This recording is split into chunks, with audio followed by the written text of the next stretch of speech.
Walk through a defunct 1980s shopping mall, and you'll find empty food courts and dark anchor stores. Across the country, millions of square feet of this dead retail space are being gutted and refitted as outpatient surgical centers. Traditional inline retail relied on a business model exposed to cyclical consumer spending and e-commerce displacement. When foot traffic evaporated, landlords were left with empty corridors and pulled metal shutters. Private equity sponsors are now acquiring non-performing commercial mortgage-backed securities tied to these failing Class B and C malls at deep discounts, often buying the debt for 40 to 60 cents on the dollar. Once they own the property, they restructure the zoning and re-tenant the asset with investment-grade health systems. This is a calculated financial arbitrage, taking the lowest valued real estate in America and converting it into a stabilized, institutional-grade product.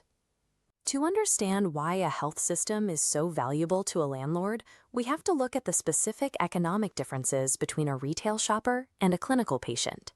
This chart shows the direct revenue generated per visit. A typical retail shopper spends $45 to $120 on items they can choose to skip. A scheduled clinical or surgical visit generates between $1,800 and $12,000 in non-discretionary billing.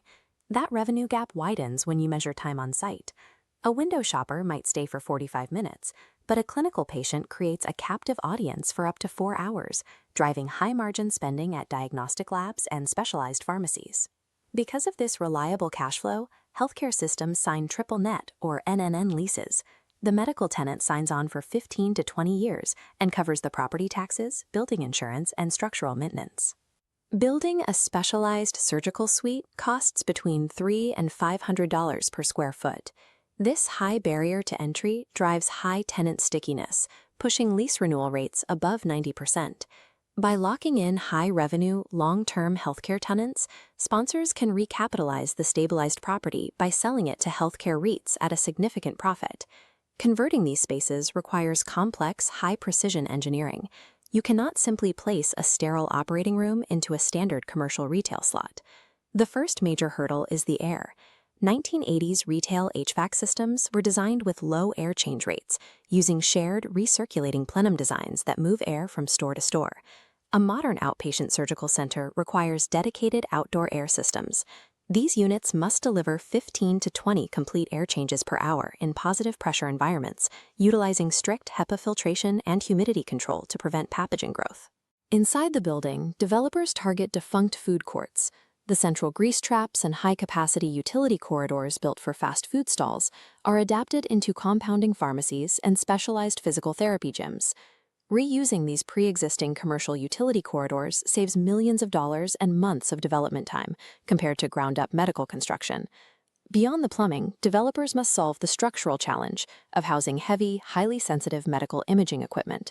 Former multiplex movie theaters provide the 25 to 35 feet of vertical clear height required for structural gantry systems and overhead surgical lighting. Then there is the weight. A modern 3 Tesla MRI unit and a lead-lined CT scan room carry extreme load requirements, weighing between 10,000 and 16,000 pounds.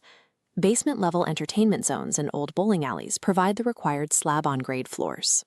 These thick, concrete bases support the weight of heavy machinery without requiring expensive foundation underpinning. Once the lanes are cleared, that solid foundation allows a multi-ton MRI machine to sit securely in what is now a modern clinical bay. The specific architectural features of 80s entertainment anchors are precisely what make them the perfect structural shells for heavy medical engineering. These individual mall retrofits connect to form a larger regional grid. Urban tertiary hospitals currently face chronic capacity strain, overrun by patients who do not require Level 1 trauma facilities. Pushing subacute care and elective orthopedic procedures to suburban malls preserves downtown facilities for complex oncology and intensive inpatient stays. This map shows the hub-and-spoke model. HIPAA-compliant fiber backbones connect suburban mall hubs directly to university medical centers.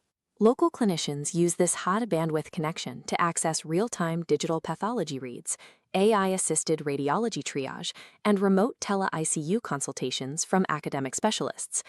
This network transforms healthcare from a centralized, overcrowded bottleneck into a distributed regional grid. This decentralization is necessary to manage a major demographic shift. The global population aged 65 and older is projected to double in the coming decades. Adaptive reuse delivers care access directly into the suburban footprints, where these aging populations already live, bypassing the 18 to 24-month construction timelines of new hospitals.